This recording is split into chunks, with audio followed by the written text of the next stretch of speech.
أصدقائي، اليوم بدنا نعمل أكلة لذيذة وطيبة من المطبخ السوري. هي عجة البطاطا. هي أكلة شهية والكل بحبها. عجة البطاطا، المكونات: 5 بطاطات مسلوقات، رشة بقدونس، 4 سنون توم، 6 بيضات.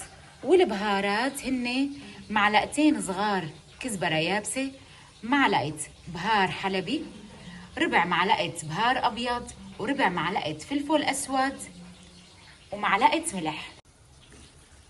أول مرحلة منقوم ببشر البطاطا المسلوقة كلها ومنحطها بوعاء غميق. هيك بيكون شكل البطاطا بعد ما بشرناها. هلأ مندق الثوم ومنحط له معلقة الملح ومنضيفه على البطاطا المبشورة. وهلأ بعد ما حطينا الثوم منضيف البهارات كلها: الفلفل، البهار الأبيض، والكزبرة، والبهار الحلبي، ومنحركن بشكل جيد قبل ما نضيف البيض.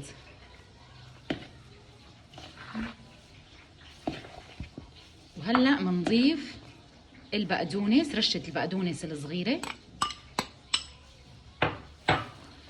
ومنحرك الخليط بشكل كامل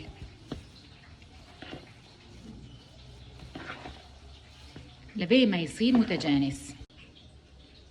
وهلأ هيك بعد ما حطينا البهارات والبقدونس والثوم مع البطاطا، بدنا نضيف حوالي معلقة طحين ونحركها مع الخليط. معلقة الطحين هي مشان تخلي العجة أثناء القلي قوامها متجانس وما تفرط معنا أثناء القلي. وهلأ البيض طقيناه بالصحن وخلطناه، بس لازم نضيف له مع شوي صغيرة من خل التفاح مشان ما يطلع للبيض أي زنخة. وهلأ البيض منضيفه على الخليط ومنحركه بشكل جيد مشان نجهزه. هيك بيكون جاهز تمام للقلي. طبعا ما بننسى انه نحن العجة نقليها بزيت الزيتون، واللي بحب يقليها بزيت المازولا حسب الرغبة، بس هي اطيب بزيت الزيتون. اصدقائي، هلا هيك جبنا مقلاية العجة وحطينا زيت زيتون بهالمقدار هذا. لازم تكون كميته منيحة بكل عين.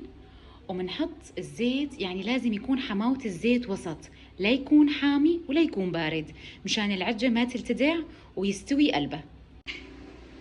أصدقائي، هيك حطينا الخليط تبع العجة بكل عين فوق زيت الزيتون، يعني بكل عين نحط معدل معلقة أكل كبيرة، ومنستنى عليه. وبس استوى الطبقة من تحت بنقلبها للطرف الثاني. وصحة وألف هنا. وهلأ بس تستوي بفرجيكم شكلها شلون بتصير بالأخير. أصدقائي، وهي الشكل النهائي لعجة البطاطا، بنقليها بهالشكل، وهيك لازم يكون لونها. وصحة وألف هنا.